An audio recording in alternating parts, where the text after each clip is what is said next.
Hamınızı salamlayıram. Bugün Robert Greene'in çox səs-küyə səbəb olan Gücün 48 Qanunu kitabının dərinliklərinə baş vuracağıq.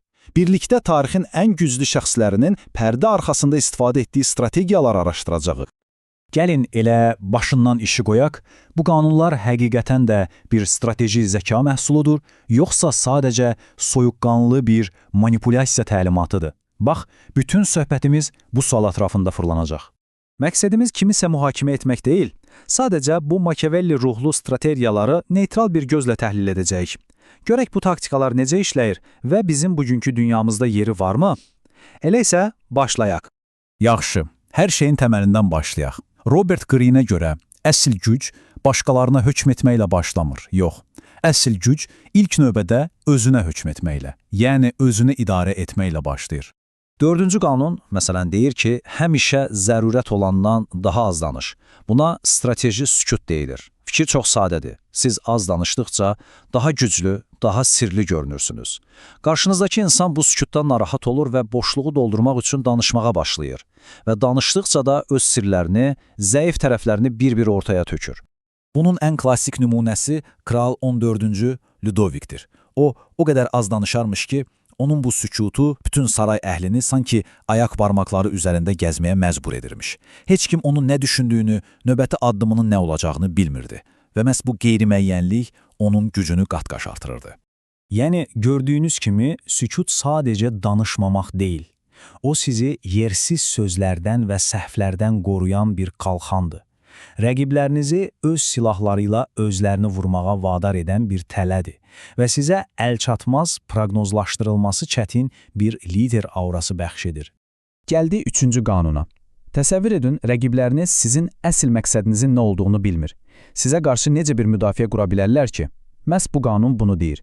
Niyyətlərini gizlət, onları qaranlıqda saxla. Çünki qaranlıqda olan insan hər addımda səhv etməyə məhkumdur. Yaxşı, bəs bunu necə etməli? Kitab demək olar bir resept təqdim edir. Birincisi, ortaya yalançı bir hədəf atın, bir yem. İkincisi, saxta bir səmimiyyət göstərərək onların etibarını qazanın. Və üçüncüsü, onlar yalançı hədəfə fokuslanarkən siz sakitcə öz əsl planınızı həyata keçirin. Və gəldi birinci qanunu. Heç vaxt ustanı, yəni rəhbərini kölgədə qoyma. Bu, bəlkə də ən təhlükəli səhvdir. Çoxları düşünür ki, öz istedadını göstərmək yaxşıdır. Amma əgər sizin parıltınız rəhbərinizin parıltısını söndürürsə, bu fəlakət deməkdir. Düzgün yanaşma isə onun daha da parlaq görünməsinə kömək etməkdir. Unutmayın, əgər ustanız sizin tərəfinizdən təhlükə hiss edərsə, sizi aradan qaldırmaq üçün mütləq bir yol tapacaq. Yaxşı, özümüzü idarə etməyi öyrəndik. İndi isə keçək gücün xaricə, yəni başqalarına necə təsir etdiyinə. Və burada açar söz reputasiyadır. Reputasiyanız siz bir otağa girmədən əvvəl sizin haqqınızda pıçıldayır. Baxın, 5-ci qanun bunu necə də mükəmməl ifadə edir.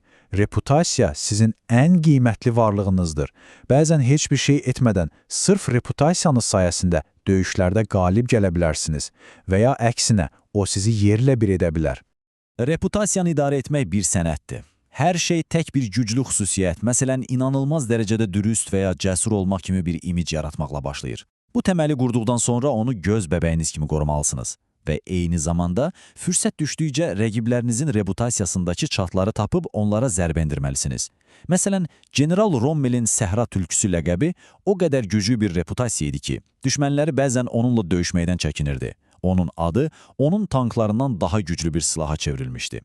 6-cı qanun isə deyir, nəyin bahasına olursa olsun, diqqət mərkəzində ol. Baxın, bu qrafik hər şey deyir. Kütlənin içində görünməz olmaq, gücsüz olmaq deməkdir. Diqqət, müasir dünyanın valyutasıdır. Kitaba görə, hətta mənfi diqqət belə heç diqqət çəkməməkdən daha yaxşıdır. Çünki insanlar sizin haqqınızda danışırsa, deməli siz varsınız, deməli oyundasınız. İndi isə gəldi işin ən mürəkkəb, ən qəliz tərəfinə, insan münasibətləri. Xüsusilə də güc oyunlarında dostlar və düşmənlər arasındakı o incə cizgiyə. İkinci qanun, yəqin ki, çoxunuzu təəccübləndirəcək. Dostlarınıza çox güvənməyin, düşmənlərinizdən istifadə etməyi öyrənin. Niyə? Çünki dostlar asanlıqla paxıllıq edə bilər, sizi qısqana bilər. Amma sizin tərəfindən məğlub edilmiş keçmiş bir düşmən öz sadiqliyini sübut etmək üçün əlindən gələn hər şeyi edəcək. Talleyrandın öz ən görük düşməni Fuşeni işə götürməsi tarixdə bunun ən bariz nümunəsidir. 15-ci qanun isə məsələni bir addımda irəli aparır.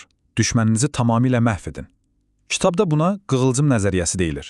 Fikir budur ki, tam söndürülməmiş tək bir kömür parçası, yəni zəifləmiş amma məhv edilməmiş bir düşmən, fürsət düşən kimi yenidən alovlanıb bütün meşəni yandıra bilər.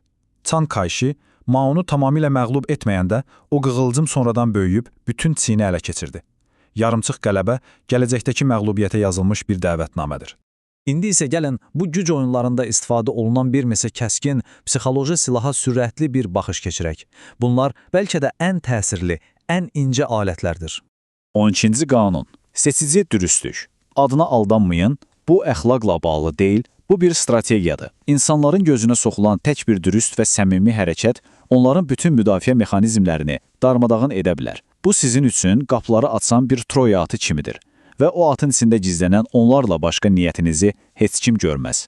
13-cü qanun isə çox praqmatikdir, çox soyuqqanlıdır. Kimdənsə kömək istəyəndə onun mərhəmətinə, yaxşı ürəyinə ümid etməyin. Bu çox vaxt işə yaramır. Əvəzində ona bu işdən özünün nə qazanacağını göstərin. Çingiz xanın məsləhətçisi Yeloçutsay ona şəhərləri yandırmaqdansa, onlardan vergi yığmağın daha sərfəli olduğunu deyəndə, Çingiz xan məhz bu arqumenti qəbul etmişdi. Mərhəmət diləklərini deyil. Və sonuncu psixoloji silahımız, daha doğrusu psixoloji tələ. 18-ci qanun. Özünü qorumaq üçün qalalar tikmə, təcrid olma. Təcrid olunmaq kənardan təhlükəsizlik kimi görünə bilər, amma əslində bu intihardır. Siz öz qalanıza çəkiləndə vacib məlumat axınından kəsilirsiniz. Nəyin baş verdiyini bilmirsiniz və beləcə rəqibləriniz üçün çox asan bir hədəfə çevrilirsiniz. Əsl güc dövriyyədə olmaqdadır, insanlar arasında olmaqdadır. Beləliklə, başladığımız o ilk suala geri qayıdırıq. Bütün bu eşitdiklərimizdən sonra, sizcə bu qanunlar insan təbiətini dərindən anlamaq üçün bir bələdçidir, yoxsa insanı paranoya və təkliyə sürükləyən amansız bir tələdir? Bu stratejiyaları öyrənmək bizi onlardan qorumaq üçün bir yoldur, yoxsa fərqinə varmadan bizi də o oyunun bir oyunçusuna çevirir? Düşünürəm ki, bu, üzərində düşünməyə dəyər bir sualdır.